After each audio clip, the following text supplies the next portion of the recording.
Alright, quick chat update. What have we been working on? Yes, Windows, because I evidently have nothing better to do. So yeah. A little bit of a hold up on the front window. I remember I don't have quite the right felt, or at least not the felt that I really want to use to do this.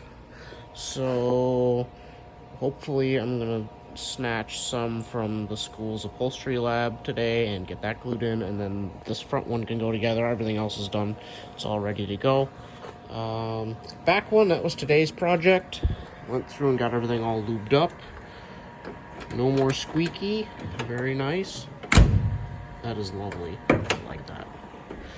So going through, just getting everything cleaned up. Took it all apart, vacuumed out all the dirt from inside the door. Very nice door, no rust on it that I can tell, which is a treat. Yeah. The original vapor barrier here, which is pretty much just paper, is still intact. So I got that put back on, which is kind of fun. Not that it really makes a ton of difference, but it is kind of amusing to put it all back together exactly as it was from the factory. So everything's cleaned up pretty nice. Window goes up and down lovely, which is nice. This one barely went down at all. So kind of funky how these are put together.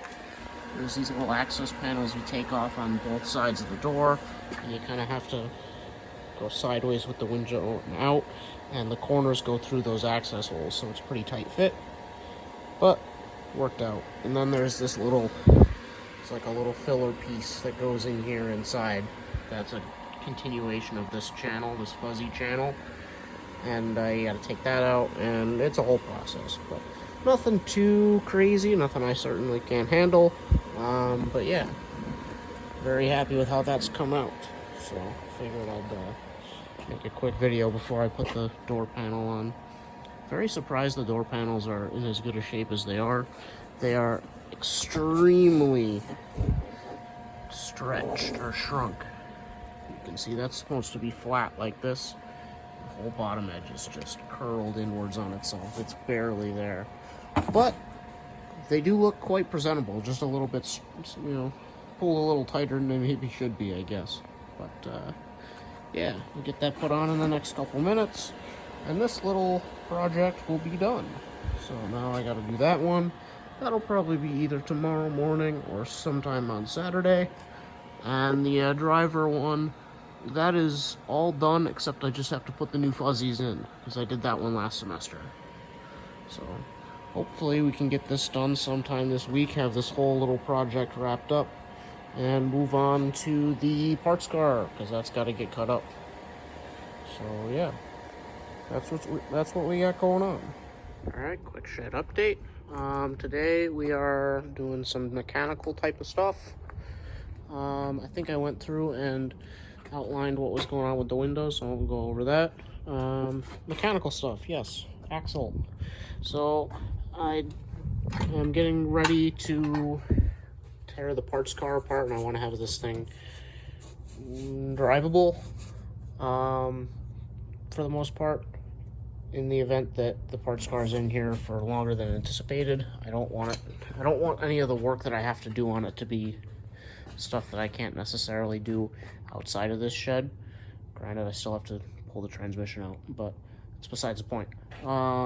Tonight I am determining what is going on with that squeaky axle, and I have determined what it is. So what I decided to do is kind of a Hail Mary, figuring that I'm gonna have to take all the brakes and everything apart on this anyway.